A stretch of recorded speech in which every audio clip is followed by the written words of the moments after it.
Ministerio Hora 11 presenta Los Originales Bíblicos y usted. Comparta durante los siguientes momentos junto al Reverendo Herrera un tiempo de reflexión en Los Originales Bíblicos y usted. Habiéndose reunido los fariseos, Jesús les preguntó diciendo: ¿qué pensáis acerca del Cristo? ¿De quién es hijo? Le dijeron: de David. Y él les dijo: entonces, ¿cómo es que David, mediante el Espíritu, le llama Señor? Pues dice: dijo el Señor a mi Señor, siéntate a mi diestra hasta que ponga a tus enemigos debajo de tus pies. Pues si David le llama Señor, ¿cómo es su hijo? Nadie le podía responder palabra, ni nadie se atrevió desde aquel día a preguntarle más. Estamos en Mateo, capítulo 22, desde el verso 41 al verso 46. Hoy vamos a ver la gran pregunta de Jesús a los religiosos. Mi nombre es Rubén Herrera y durante los próximos minutos, juntos, los originales bíblicos y usted.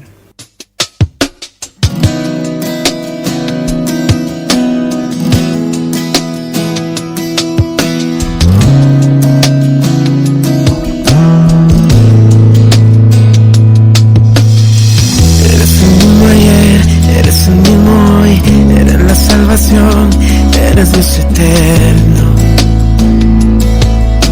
Por siempre tú permanecerás. En ti encontré la paz, en ti encontré el perdón. En ti yo libre soy, tengo vida eterna.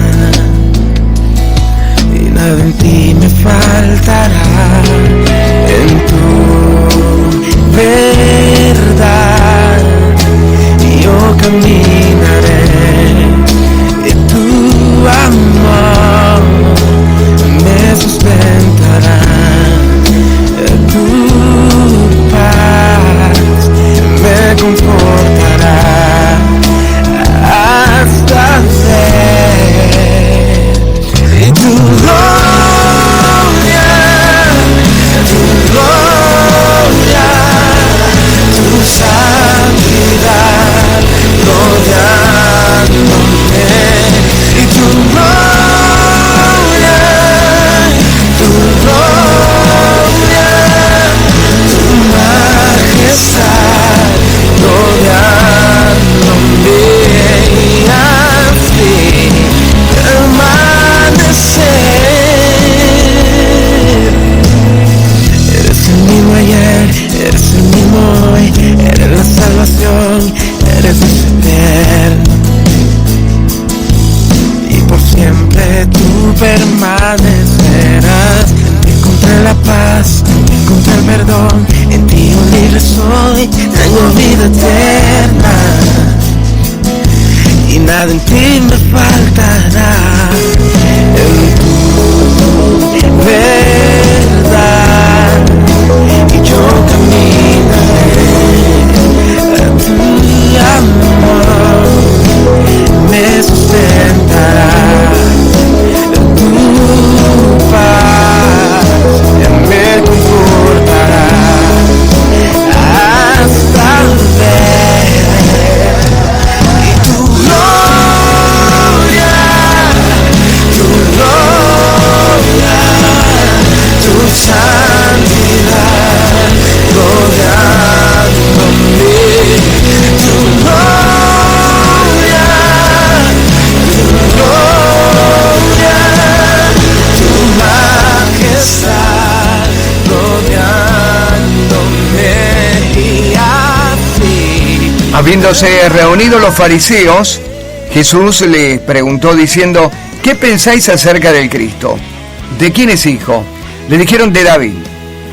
Y él les dijo: entonces, ¿cómo es que David, mediante el Espíritu, le llama Señor? Pues dice: dijo el Señor a mi Señor, siéntate a mi diestra hasta que ponga a tus enemigos debajo de tus pies. Pues si David le llama Señor, ¿cómo es su hijo? Nadie le podía responder palabras, ni nadie se atrevió desde aquel día a preguntarle más. Estamos en Mateo 22, 41 al 46. A ver, en un pequeño repaso, en forma general, sin ir a muchos detalles, pero estamos en el día miércoles, es el día cuarto.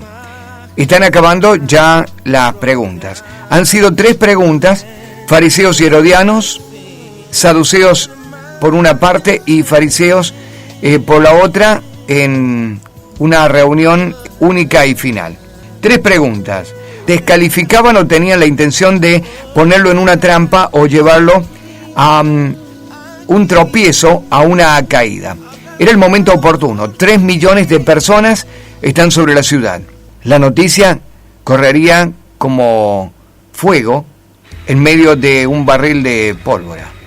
Era el final de un Mesías o de un pretendido Mesías, y ellos lo sabían. Era el momento de desacreditarlo.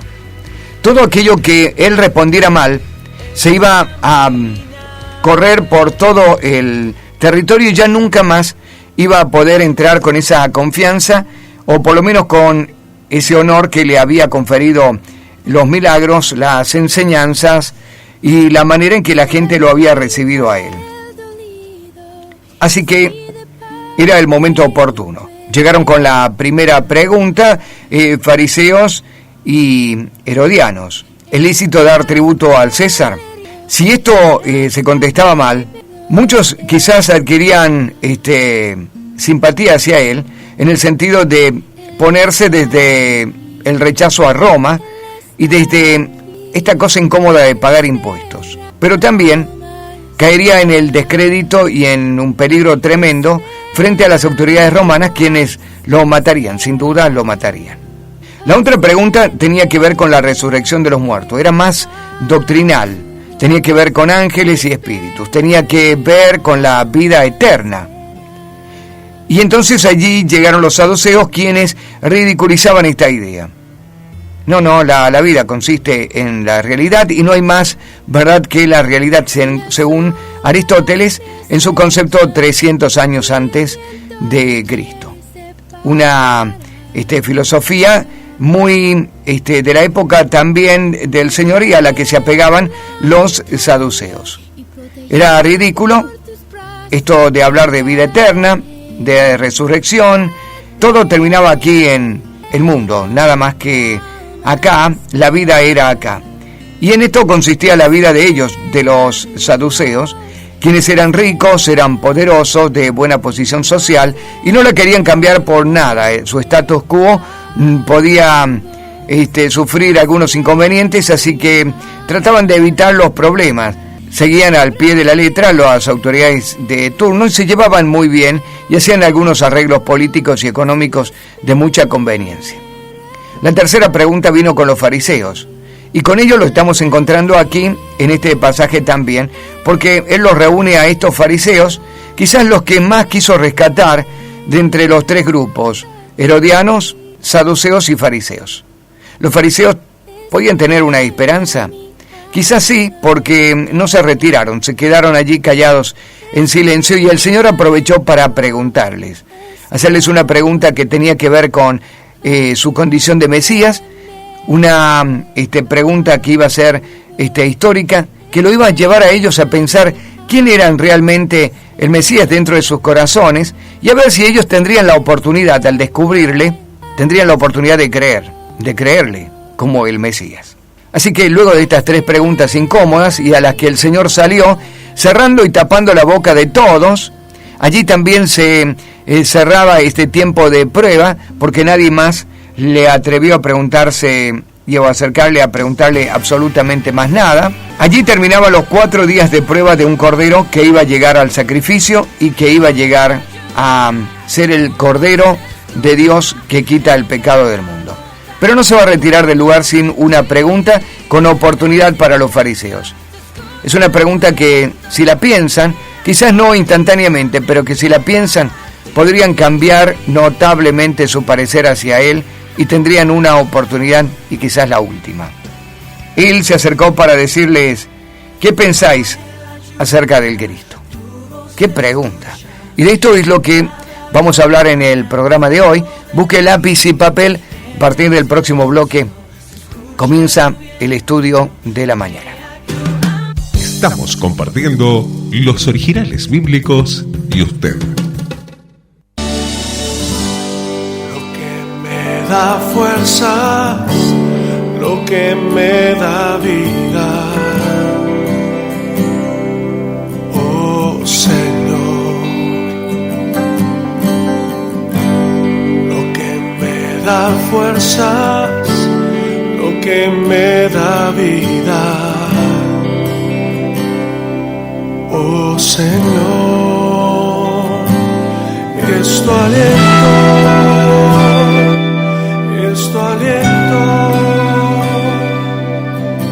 soplo de vida, el soplo de vida, es tu aliento,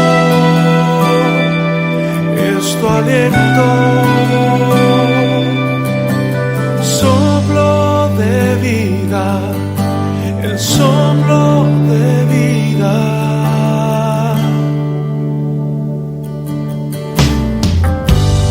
Lo que me da fuerzas, lo que me da vida, oh Señor. Lo que me da fuerzas, lo que me da vida, oh Señor, es tu aliento,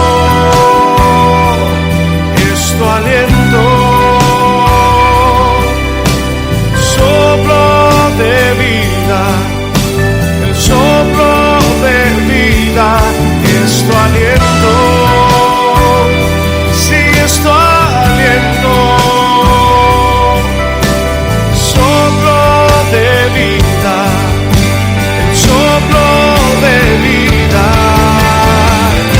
No existe un día que no anhele tu respirar, es la guía que dirige mi caminar. No existe un día que no anhele tu respirar, es la guía que dirige mi caminar.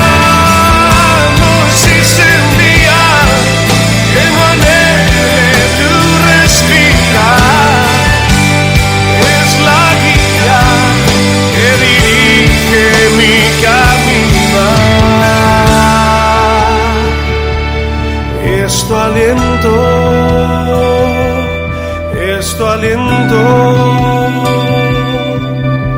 soplo de... Habiéndose reunido los fariseos, Jesús les preguntó diciendo: ¿qué pensáis acerca del Cristo?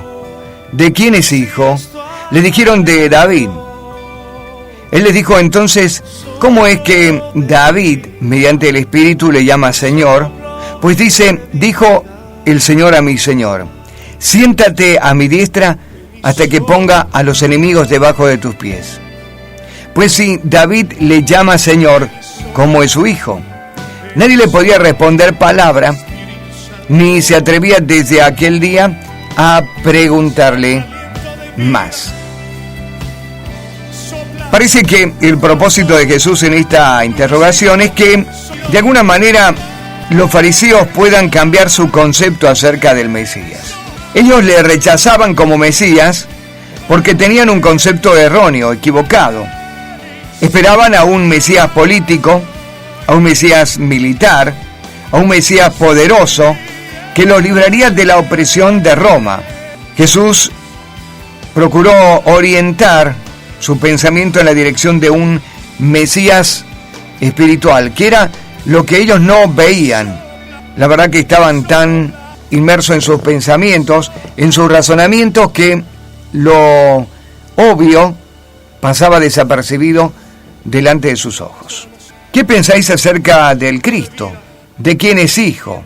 Y ellos tenían algo que seguramente era el principio, o quizás el Señor estaba agarrando este hilo todo torcido, mezclado por la punta o alcanzándole la punta para que ellos puedan comenzar su búsqueda. Sí, la búsqueda comenzaba por allí, quizás en aquellas cosas que ellos tenían en común y en aquellas que coincidían con el Señor. El Mesías, ¿de quién es hijo? Bueno, es hijo de David, le dijeron. Y aquí me voy a detener un ratito para hablar acerca del concepto. No solamente era un Mesías político, militar, muy poderoso, el que ellos esperaban, como todo el pueblo de Israel. En realidad esperaban la restitución de un rey que saliera de los lomos de David.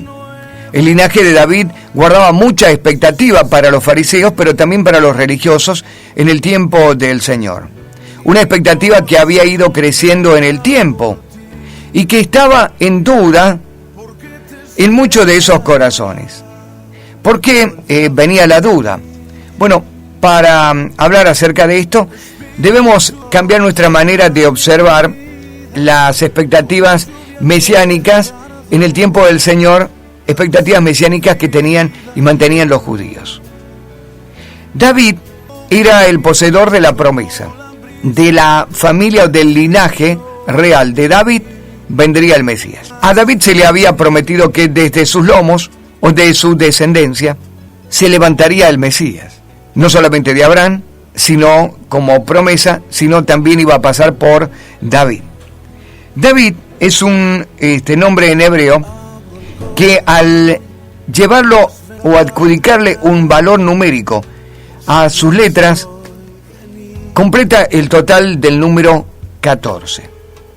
Voy a repetirlo de nuevo. El nombre David en hebreo, al adjudicarle a cada letra un valor numérico, completa el valor 14. David tiene, para colocarlo o hacer una transposición, y espero que usted me entienda, no es que la letra D adquiere el valor 4, pero sí la letra que corresponde en el hebreo a la letra D en nuestro español, tiene el valor numérico 4. La B corta, para nosotros como consonante, de nuevo, llevado a la letra que corresponde en el hebreo, tiene el valor 6. Y nuevamente el final de la letra D de David, al final de David, tiene el valor 4. Es decir, que yo tengo en el total del nombre, en el hebreo, en las consonantes, 4, 6 y 4, que hacen un total de el número 14. Si usted me siguió hasta ahí, ahora deténgase porque voy a abrir un paréntesis para hablar acerca de los nombres o de la forma de escribir hebrea. El hebreo se escribía antiguamente solamente utilizando las consonantes. Luego se agregarían con el paso del tiempo las vocales para poder darle un valor uniforme a una palabra. Si una palabra en nuestros días, como la palabra David, solamente se escribiera con D, B corta y D sin vocales, solamente el que conoce la pronunciación del nombre lo diría correctamente. ¿Verdad que sí? Porque las vocales nos ayudan a nosotros a darle un valor y un sonido regular, uniforme, que siempre va a ser de la misma manera. Para nuestro idioma español, la A siempre suena A, la I siempre suena I, y es la manera en que nosotros lo hemos aprendido. De manera que cuando tenemos la D, la P corta y la D, podrían ser una cantidad increíble de combinaciones de vocales para dar el sonido, pero solamente darían el sonido David aquellos que lo conocen. ¿Me sigue hasta allí? Bien. Como conocemos el valor de las vocales o el sonido de vocal A y el vocal I, siempre que leamos David va a ser David y no hay otra variación del nombre. Pero en el hebreo no hay vocales, que se ha perdido mucho de la pronunciación original y especialmente en los nombres. Cuando escribimos el nombre Jehová, que en realidad está mal escrito o mal traducido, es el nombre Yahweh o Yahvé, solamente tenemos que pensar en consonantes, porque desde el original hay consonantes. La pronunciación solamente lo sabe el que sabe el nombre, el que conoce el nombre. Bien, volvamos de nuevo y cerremos ese paréntesis, porque David solamente tiene consonantes. A ese punto lo quería llevar yo, y cada consonante tiene un valor numérico. La letra D, que corresponde a David en el hebreo, o la letra que pasa a reemplazarse por D, en el hebreo tiene el valor 4, el valor de la B corta es el 6. Por lo tanto, los fariseos y aquellos que con expectativa guardaban la espera del Mesías, creían que iba a aparecer, o tenían la seguridad que iba a aparecer cada 14 generaciones. ¿Por qué? Porque desde Abraham hasta David ellos contaron 14 generaciones. Desde Abraham a David, 14 generaciones. David es el número 14. Su nombre suma número 14. De manera que cada 14 generaciones esperaban la aparición del Mesías. Desde David hasta la deportación de Babilonia, cuando vino la invasión de Babilonia y fueron trasladados a Babilonia, entre ellos Sadrach, Mesach, Abednego y el propio Daniel.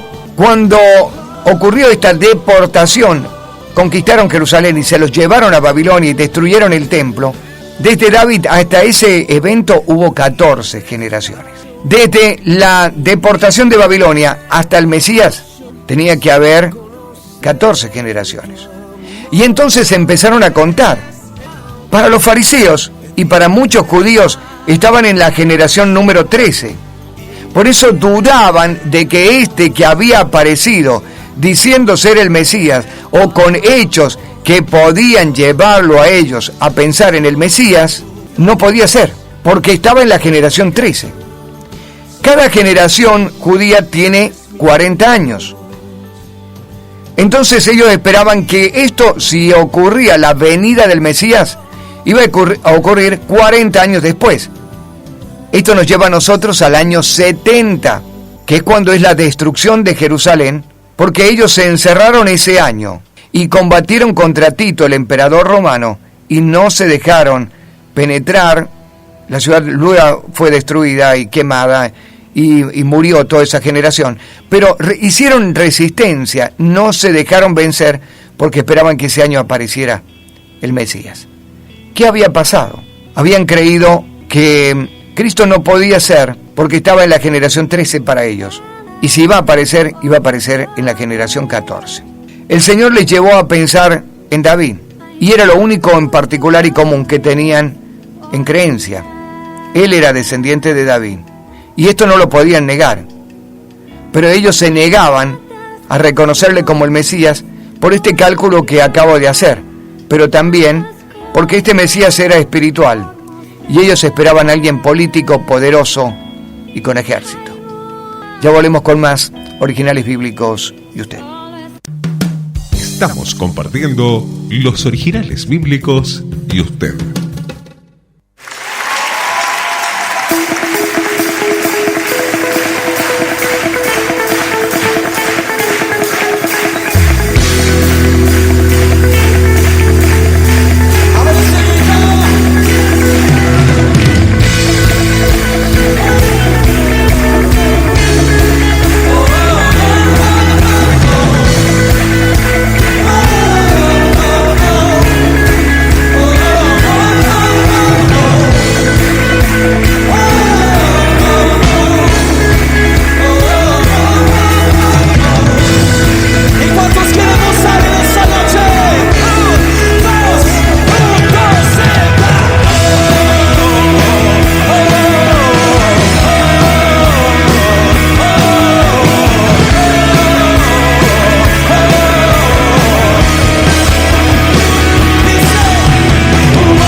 Habiéndose reunido los fariseos, Jesús les preguntó, diciendo: ¿qué pensáis acerca del Cristo? ¿De quién es hijo? Le dijeron: de David. Él les dijo entonces: ¿cómo es que David, mediante el Espíritu, le llama Señor?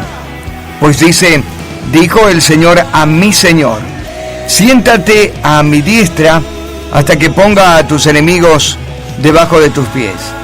Pues si David le llama Señor, ¿cómo es su hijo? Nadie le podía responder palabra, ni nadie se atrevía desde aquella hora a preguntarle más. Estamos en Mateo capítulo 22, verso 41 al verso 46. Hagamos un pequeño y breve repaso. Luego de las 3 preguntas, vino la pregunta del Señor para los fariseos. La pregunta era: ¿qué pensáis acerca del Cristo? La pregunta es: ¿de quién es hijo? El Señor está intentando, y en su propósito de la pregunta es ayudar a estos fariseos a cambiar su concepto acerca del Mesías. Ellos lo rechazaban como el Mesías porque tenían un concepto equivocado, erróneo. Esperaban a un Mesías político, militar, poderoso, que los iba a librar de la opresión de Roma, y lo esperaba una generación después. Para ellos estaban viviendo la generación número 13. Esto que hablamos acerca de David, del tema de numerología bíblica, de adjudicar a cada letra un valor numérico, del 4 para la D, del 6 para la B corta, etc. Usted lo puede ir a leer un poquito mejor, porque hay personas que me preguntaron. Bueno, lo tiene que leer en el capítulo 1 de Mateo. Y yo le voy a ayudar en ese terreno brevemente ahora. No quiero detenerme mucho, pero lo voy a ayudar porque necesitamos entender que la Escritura se revela a partir de la Escritura misma. Y cuando nosotros aseguremos algo, a partir de la Escritura debe ser seguro. Así que usted lea conmigo en Mateo y se va a dar cuenta que en el 14 viene la genealogía. Mateo presenta la genealogía del Señor Jesucristo y lo presenta como hijo de David, hijo de Abraham. Y va a dar este marco genealógico a la aparición de Jesucristo. Ahora, en el verso 17 de Mateo, capítulo 1, versículo 17, dice así: de manera que todas las generaciones, desde Abraham hasta David, son 14. Y desde David hasta la deportación a Babilonia, 14. Y desde la deportación a Babilonia hasta Cristo, 14. Recién hablamos acerca de David como el número 14. Y en realidad, si tuviéramos que leer este pasaje desde el original, tendríamos que decir: desde Abraham hasta David es David. Desde David hasta la deportación a Babilonia es David. Y desde la deportación de Babilonia hasta Cristo es David.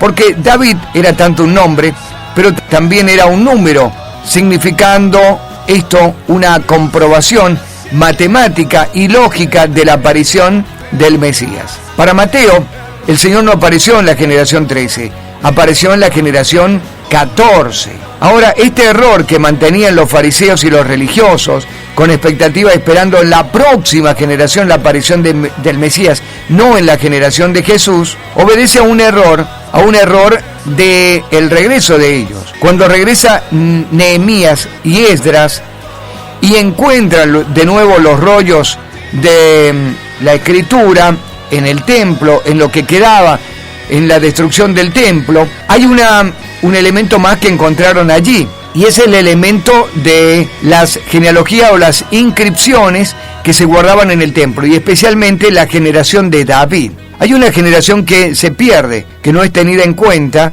que es la generación que vivió en Babilonia. Una de estas generaciones que partió hacia allá los dejó a ellos sin una cuenta exacta. En el regreso, en los libros, para ellos estaba faltando una generación o contaban una generación menos. Bien, el Señor los llevó a un terreno de coincidencia para poder cambiarles la manera equivocada de pensar de los fariseos. Los llevó a la coincidencia de que, ¿estamos de acuerdo que de David viene el Mesías? Sí. Bueno, yo soy descendiente de David. Este es el primer punto de coincidencia. Ahora, mientras ellos esperaban un hombre militar, político y un rey, es decir, un hombre completo, el Señor los va a llevar a pensar en un Mesías que es hombre, pero que también es Dios. A un terreno donde ellos no vieron o donde no interpretaron que el Mesías no era solamente hombre, sino que era hombre Dios o Dios hombre. No habían interpretado lo que para nosotros es tan común y tan fácil de interpretar como el nombre Emanuel, porque en el nombre Emanuel se revelaba una característica única del Mesías, que era hombre y que era Dios. El nombre Emanuel es Dios con nosotros. El Señor los está llevando a un terreno de observación que ellos no tenían. Verlo a Él como el hombre, pero también como el Hijo de Dios. Para los fariseos no era fácil. Ellos le dijeron, nosotros no somos hijos de fornicación en una ocasión. ¿Qué es lo que le estaban diciendo?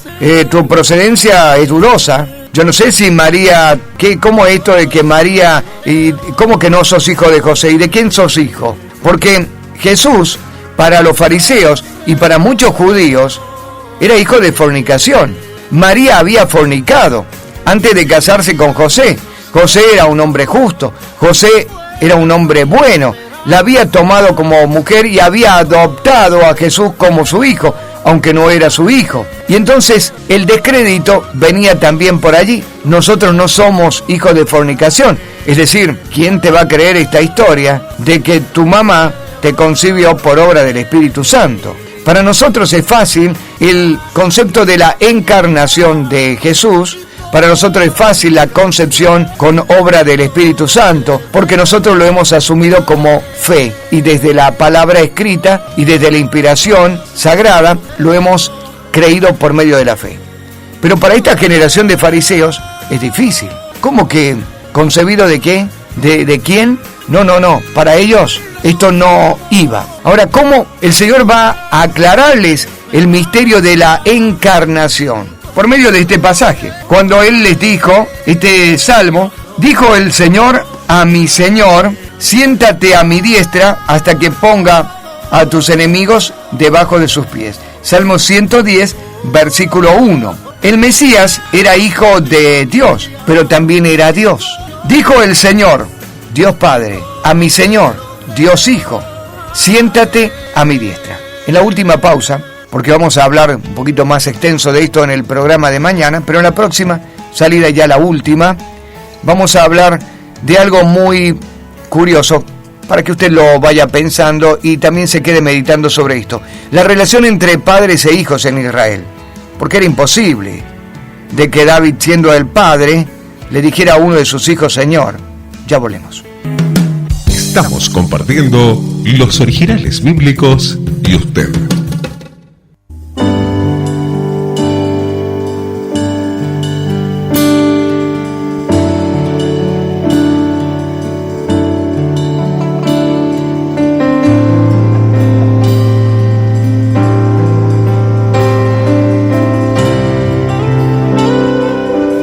Cuando nombro tu nombre, cuando nombro tu nombre, los ángeles se preparan para imitar una adoración que no se escuchó, una adoración que no se oyó. Cuando nombro tu nombre, cuando nombro tu nombre, la creación se prepara para imitar una adoración que no se escucha, una adoración que no se oyó. de los hijos al Padre, de los hijos al Padre, de los hijos que sacian el corazón del Padre, de los hijos al Padre, de los hijos al Padre, de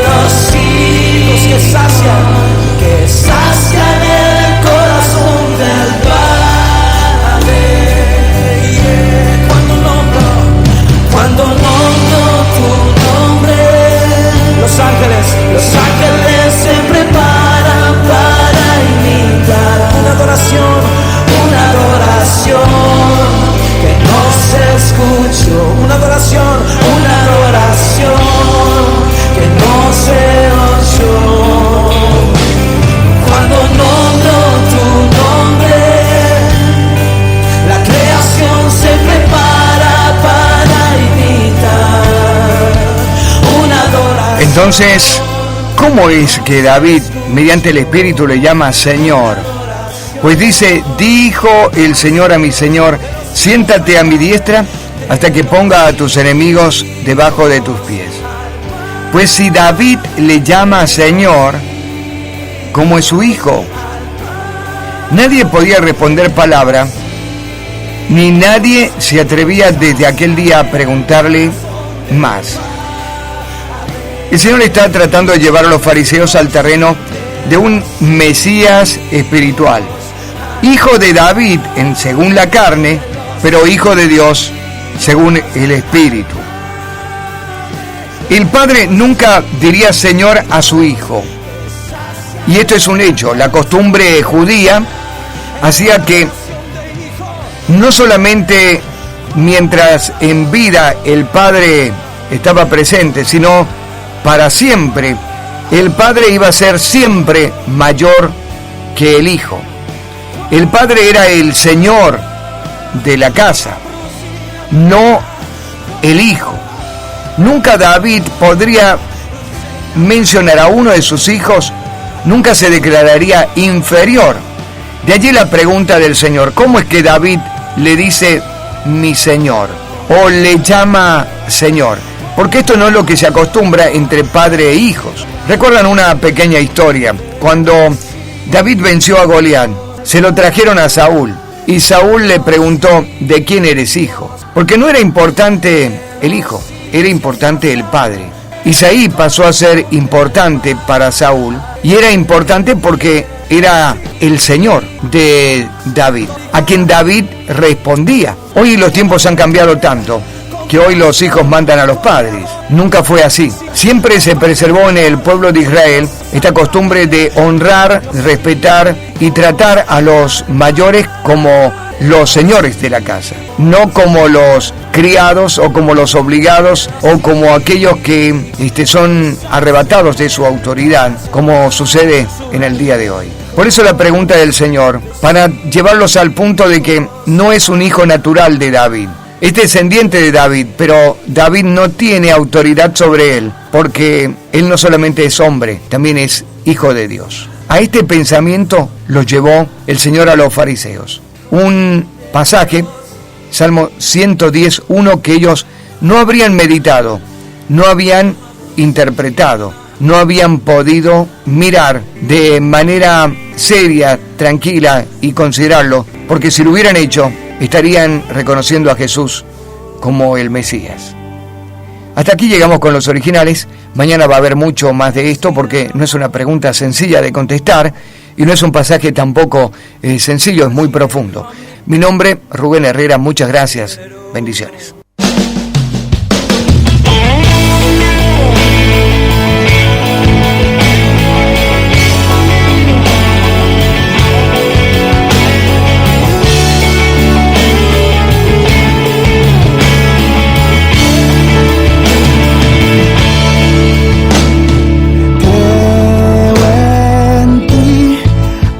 Mi corazón, tú eres mi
eres mi pasión, Jesús.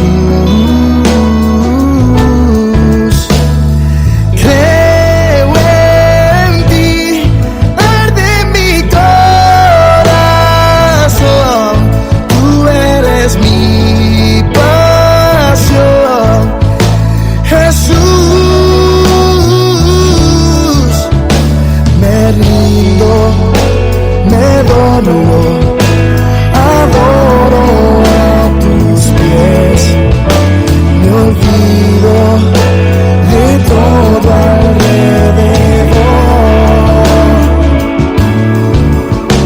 Me rindo, me doblo, adoro a tus pies, me lanzo, me entrego todo a ti.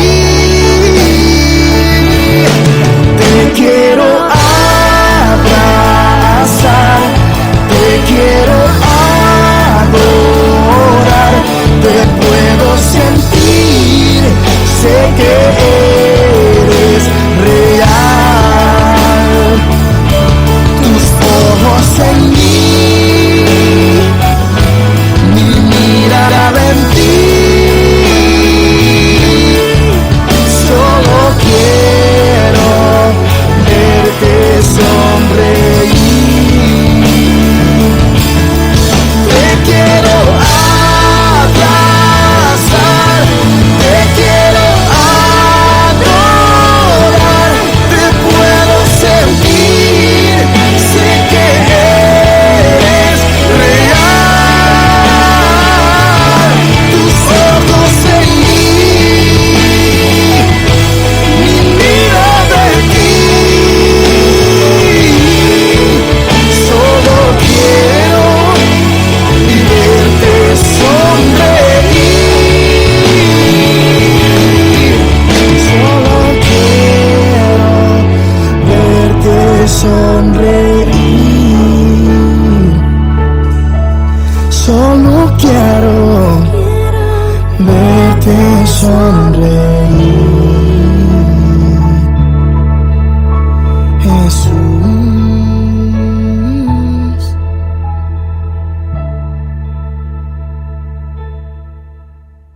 Ministerio Hora 11 presentó Los Originales Bíblicos y usted.